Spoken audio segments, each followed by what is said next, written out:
बिस्मिल्लाहिर्रहमानिर्रहीम। मोहतरम नाजरीन अस्सलाम वालेकुम। आज की इस वीडियो में हम पेश करने जा रहे हैं सुल्तान नूरुद्दीन जंगी कौन थे, जो हम इस वीडियो में जानेंगे। इस वीडियो को अंत तक जानने के लिए हमारे साथ रहिएगा। मोहतरम नाजरीन, मुमलकत इस्लामिया के दारुल हुकूमत दमिश्क में एक पुरसुकून रात में हर तरफ सन्नाटा तारी था। बादशाह वक्त नमाज इशा से फारग होकर जिक्र अज़कार और हजूर पाक सल्लल्लाहु अलैहि वसल्लम पर दुरूद पाक पढ़ने में मशगूल थे। बाद में बिस्तर पर आए तो नींद आ गई। तहज्जुद के वक्त हस्बे मामूल आँख खुल गई, नमाज तहज्जुद अदा की और फिर सो गए। चंद ही लम्हे गुजरे थे कि बादशाह अचानक घबरा कर उठ बैठे। चेहरे पर परेशानी की कैफियत नुमाया थी। बड़ी बड़ी स्याह आंखें आंसुओं से तर थी।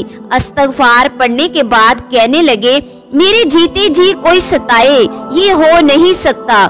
ख्वाब का खौफनाक मंजर बादशाह के दिलो दिमाग से बर्दाश्त नहीं हो रहा था। उन्होंने ख्वाब में देखा कि नबी पाक सल्लल्लाहु अलैहि वसल्लम उनके सामने जलवा अफरोज हैं और आप सल्लल्लाहु अलैहि वसल्लम दो अफराद की तरफ इशारा करके फरमा रहे हैं, ये दो आदमी मुझे सता रहे हैं, इनके शर का खात्मा कर दो। बादशाह ने फौरन नरम बिस्तर को खैर बात कहा और अपने दानिशमंद वजीर जमालुद्दीन मूसली को तलब किया और उनके सामने ख्वाब में जो कुछ मंजर देखा वजीर को बयान कर दिया और साथ ही हुक्म दिया कि अब हम यहाँ एक पल भी नहीं ठहरेंगे, बल्कि अभी मदीना की तरफ जाएंगे। मदीना जाने की तैयारी की जाए। बादशाह अपने वजीर और 20 आदमियों को साथ लेकर मदीना की तरफ रवाना हो गया। बादशाह को किसी पल चैन नहीं आ रहा था। उसके साथी ही नहीं बल्कि शहर दमिश्क के रहने वाले भी हैरान थे कि अचानक सफर की वजह क्या हो सकती है,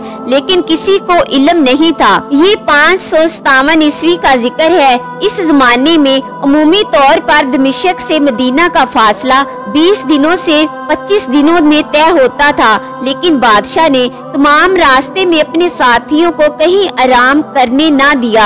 बादशाह ने यही फासला 16 दिनों में तय कर लिया। बादशाह ने शहर में दाखिल होने के बाद शहर के तमाम दरवाजे बंद करवा दिए, सीधे मस्जिद नबवी पहुँचे और रोजा रसूल सल्लल्लाहु अलैहि वसल्लम पर हदिया दरूद इस्लाम के बाद बादशाह शहर के हकाम से मुखातब हुए कि कल शहर के तमाम लोगों की हमारी तरफ से दावती आम है। मुकर्ररा औकात में मदीना शहर के सब लोग दावत में शरीक हुए। बादशाह हर शख्स को बड़े गौर से देखता, लेकिन वो दो अशखास नजर न आए जिनकी तरफ ख्वाब में नबी अकरम सल्लल्लाहु अलैहि वसल्लम ने इशारा किया था।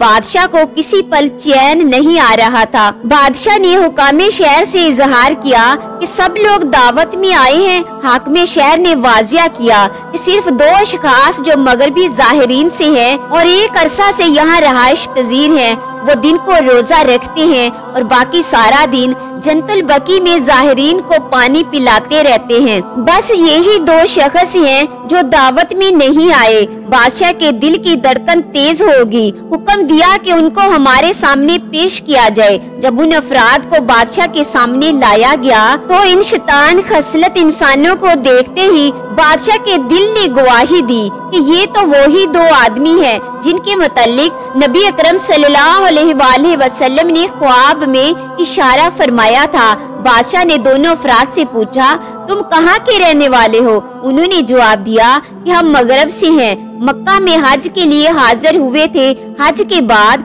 रोजा रसूल सल्लल्लाहु अलैहि वसल्लम पर हाजिरी दी और अब यहाँ से वापस जाने को दिल नहीं चाह रहा। बादशाह ने फिर पूछा, तुम्हारा क़ियाम कहाँ है? उन्होंने जवाब दिया कि हुजरा नबी सल्लल्लाहु अलैहि वसल्लम के करीब ही एक किराए के मकान में रह रहे हैं। बादशाह सलामत ने उन दोनों आदमियों को अपने आदमियों के पास छोड़ दिया और उनके बताए हुए एड्रेस पर उस मकान पर चला गया। देखने में बज़ाहिर कोई चीज ऐसी नहीं थी जिस पर इतराज किया जा सके। मुख्तसर सा सामान, सोने के लिए एक चटाई और 2-4 खाने पीने के बर्तन पड़े हुए थे। बादशाह सोच में पड़ गया। बादशाह सलामत ने चलते फिरते एक जगह उसने चटाई के नीचे फर्श को कुछ लरजता हुआ महसूस किया। चटाई हटाई तो नीचे एक चौड़ी सेल नजर आई। हिदायत पर सेल को सरकाया गया तो बादशाह की आंखें खुली की खुली रह गई। क्या देखते हैं कि सेल के नीचे एक सुरंग खुदाई हुई है। ये सुरंग नबी अकरम सल्लल्लाहु अलैहि वसल्लम के रोज़ा अतर की तरफ जा रही थी। बादशाह का चेहरा गुस्से से लाल हो गया। वो तेज तेज कदमों से वापस लौटे और हुक्म दिया कि इन दोनों शैतान सिफत आदमियों को पाया जंजीर मेरे सामने पेश किया जाए। बादशाह ने डांट कर पूछा, सच सच बताओ कि तुम कौन लोग हो और कहां से आए हो। बादशाह की गर्जदार आवाज से उनकी टांगे कांपने लगी। दोनों बहरूपिये अपने असल रूप में पहचाने जा चुके थे। दोनों ने जवाब दिया कि हम मगरब से आए हैं। हमें अपनी कौम की तरफ से आपके पैगंबर की आखिरी आरामगाह नौज बिल्ला चुराने पर मामूर किया गया है, लेकिन अफसोस जब हमारा थोड़ा सा काम बाकी रह गया है तो हमें गिरफ्तार कर लिया गया है। बादशाह सलामत ने दोनों मुजरिमों को कानून के मुताबिक सजाएं दी। बादशाह की आंखों से आंसू का सैलाब बह उठा।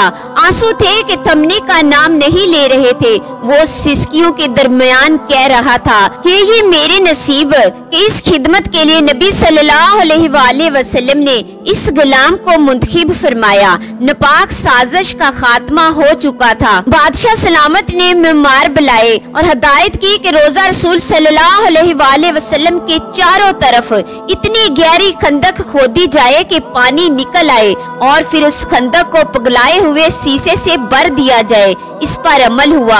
ये खंदक रोजा रसूल सल्लल्लाहु अलैहि वसल्लम के गिर्द आज भी मौजूद है।